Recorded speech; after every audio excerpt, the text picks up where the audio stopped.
Ladies, alam nyo ba na may mga maniliit, mga simpleng mga bagay na nagagawa ninyo, pero sobra itong nakakaakit sa mga kalalakihan. Hello guys! So, ang topic for today, ito, mga maliliit, mga simpleng mga ginagawa ninyo na sobrang nakakaakit, nakakailab sa mga kalalakihan. So kung gusto mong malaman ang ba ito, panoorin mo ito.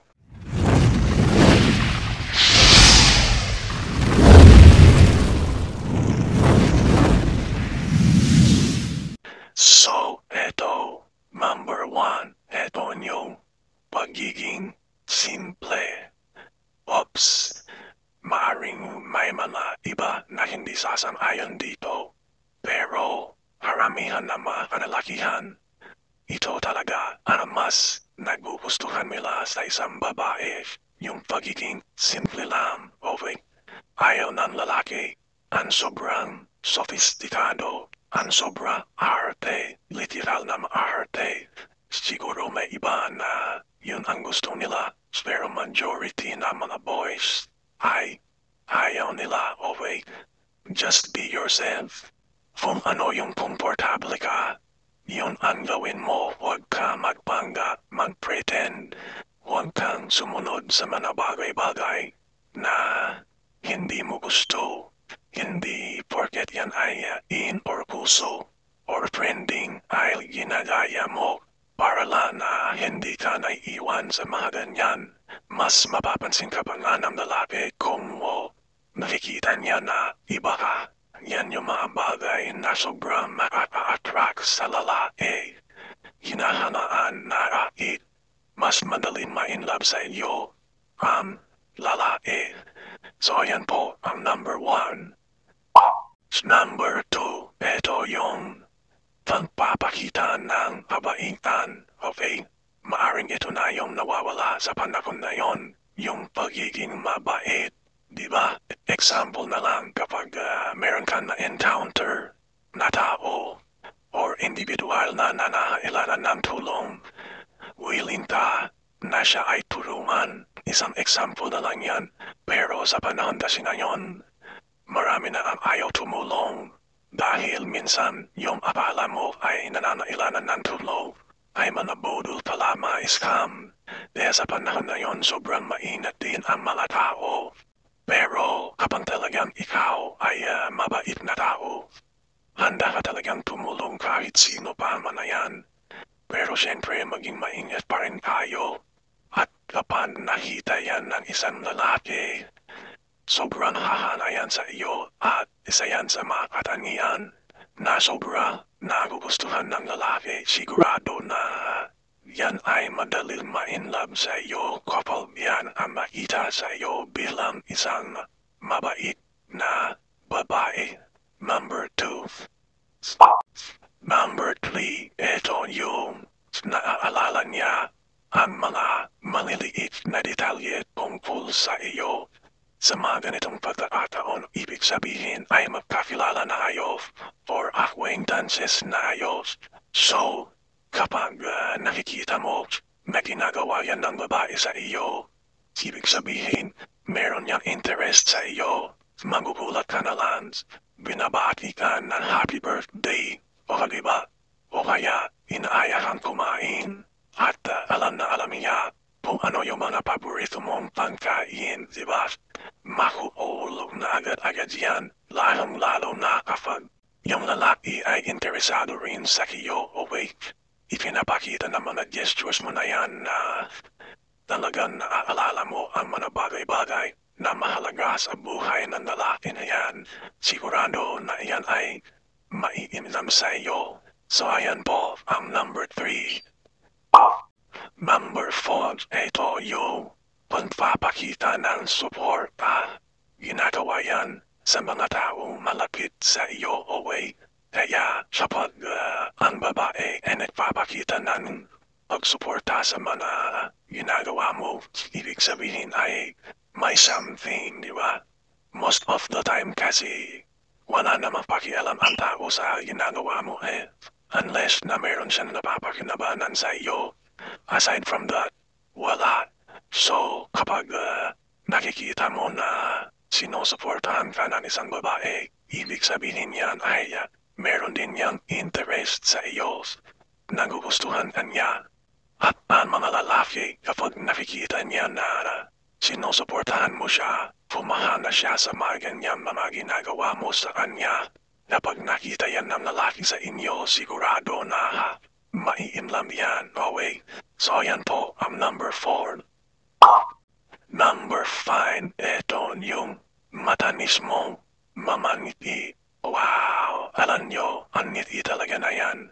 Isang magic yan Kasi yung simpleng pagngiti mo sa isang random individual, iba na ang dating yan. Kapag nginitian mo ang isang lalaki, tapos yung lalaki na yan ay alam mo na meron din kayong nararamdaman sa isa't isa, diba? Sigurado na it will work wonders, diba? Parang magic yan So ladies, yung ngiti na yan, wag na ipagkait yan. Kapag mayroon ka talagang nagugustuhan or nakitipuhan na lalaki, ngumiti ka, okay? Yung lalaki kapag nakita niya na palangiti ka, mininitian mo siya, mas maglalakas ang loob niya, nalapitan ka, hausapin ka, makipagkilala sa iyo. Yan na yung umpisa na mga bagay-bagay na patungo sa isang magandang relasyon, okay? So ladies, wear a smile, ngumiti ka. Number 5. Number 6, ito yung mapagpakumbaba. Or ito yung pagiging humble, di ba? Paramihan naman or majority ng mga kababaihan ay ito yung isang magandang quality nila. Pero meron pa rin sa mga kababaihan ang talagang sobrang mayabang din merong ganyan. Ayaw magpatalo kahit alam nila na mali ay ipinagpipilitan. So yung mga ganyang mga kaugalian ay dapat baguhin sa halip na magiging proud, mayabang, maingay, magiging humble tayo. Magpakumbaba tayo kapag tayo ay mali or alam natin naman na mali ang ginagawa natin. Aminin natin, magpakumbaba tayo, marunong tayo. Humingi ng apology, wag na tayo magyabang, okay? So, yung mga ganyang patanian, sobrang nakaka-akrap yan sa lalaki. At isa ito sa mga gustong-gusto ng mga lalaki, yung pagiging humble, mapagpakumbaba. Number 6. Number 7, ito yung pagiging fun or funny. Ito yung pagiging kwela. Yung kaya mong sumabay sa mga awanan ng iba, sa mga jokes ng iba, ay kaya mong sumabay, kaya mong tumawa, at hindi ikaw yung sobrang napakaseryoso, yung sobrang napakahigpit. But ayaw ng mga lalaki ang ganon. Mas na-appreciate ng lalaki kung ikaw ay masayahin, palatawa, palangiti, yan. Yan yung mga positive na qualities na hinahanap ng isang lalaki sa babae. Kaya kung ikaw ay funny, fun kasama, magugustuhan ka ng lalaki. At sigurado na mas madaling mapamahal sa iyo ang lalaki kapag ganyan ang nakikita sa iyo. Number 7. Number 8. Yung pagiging malambing mo. Ang lalaki, yan ang weakness nila Weakness namin yan. Kapag nilalambing kami ng babae na aming minamahal, surrender na kami. Yan po yung weakness namin. So ladies, maglambing kayo sa partner nyo. Maglambing kayo sa karelasyon nyo at sigurado na sobrang mai-inlove lalo ang lalaki sa iyo. Sa halip na awayin mo siya, bumanaan mo siya, maglambing na lang, okay? It will work wonders, okay? Alam nyo ba na yung mga ganyang patanian ay sobrang mahina ang lalaki dyan? Kaya diba, minsan, konting lambing lang, ayan, binibigyan na ng lalaki. bumibigay na agad yung lalaki, di ba? So yan yung isa ng sikreto na pampalambot sa mga kalalakihan. Landingin mo lang siya. Number 8. Wow. Number 9, eto yung pagiging maunawain. Alam niyo ang mga lalaki, kapag mayroon niyang mga inanait, mayroon niyang mga problema, pinagdadaanan, mananahimik yan madalas. Hindi yan nag-open up. Kaya kung concern ka sa partner mo, tatanungin mo siya, aalamin mo kung ano yung mga pinagdadaanan niya kasi mapapansin mo yan sa lalaki. Madalas tahimik yan, hindi umiimik. Nakaupo lang yan parang malayo ang kanyang iniisip.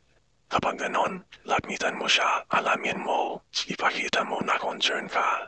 Kapag nag-open up na yan sa iyo, i-comfort mo siya. Kapag ginawa mo yon sa relasyon mo, mas laro yung maiinlan sa iyo kasi ramdam na ramdam niya. Yung pagmamahal mo rin sa kanya, yung pag-unawa mo sa kanya ay nandiyan, okay? Yan po ang number 9. So, ayan po ang pinan sa maraming mga maliliit, simpleng mga bagay na ginagawa ninyo pero sobrang nakaka-inland, nakaka-aki sa mga kalalakihan. So, sana ay nagustuhan niyo ang ating topic for today. Next story time. Don't forget to subscribe.